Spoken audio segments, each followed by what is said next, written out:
पूछा गया प्रश्न है कि अगर धरती के ऊपर CO2 ना हो, ठीक है, there was no CO2 in the अर्थ।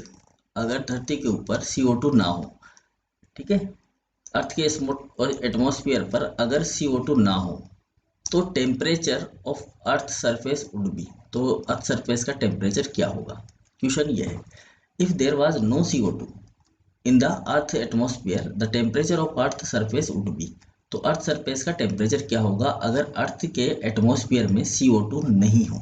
ठीक है, तो हमें ऑप्शन दिए गए हैं, higher than the present, higher हो जाएगा, लेस देन द प्रेजेंट, कम हो जाएगा, द सेम, सेम रहेगा, और depend on the amount of oxygen की, ऑक्सीजन के अमाउंट पर डिपेंड करेगा।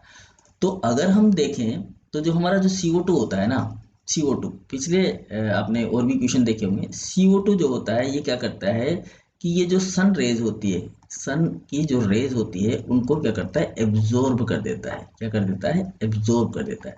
और एब्जॉर्ब कर कर ये जो हमारा एटमॉस्फेयर होता है उसके टेम्परेचर को क्या करता है, इंक्रीज करता है। टेम्परेचर को क्या कर देता है, इंक्रीज कर देता है। जो CO2 होती है वो सन रेज, जो हमारा रेडिएशन आता है उस रेडिएशन को एब्जॉर्ब करता है और टेम्परेचर को इंक्रीज कर देता है। इस इफेक्ट को हम बोलते हैं ग्रीन हाउस इफेक्ट। क्या बोलते हैं इसको? Green house effect. ठीक है, ग्रीन हाउस इफेक्ट बोलते हैं। ठीक है, मतलब हरित गृह प्रभाव। और ये जो CO2 होती है ये है एक ग्रीन हाउस गैस होती है। CO2 क्या होती है?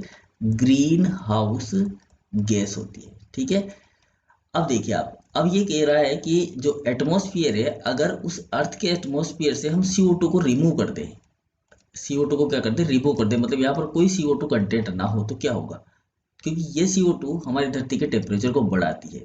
तो अगर CO2 नहीं होगी तो टेम्परेचर भी नहीं बढ़ेगा, क्योंकि जो दूसरी गैसेज होती है वो बहुत ही कम अमाउंट में सन एनर्जी को यानी कि रेडिएशन को एब्जॉर्ब कर पाती है, जबकि CO2 जो होती है वो हाई अमाउंट में जो रेडिएशन होते हैं उनको एब्जॉर्ब करती है। तो यहाँ पर क्या होगा, यहाँ पर टेम्परेचर डिक्रीज हो जाएगा, तो लेस देन द प्रेजेंट। तो आंसर क्या हो जाएगा इसका? Less than the present.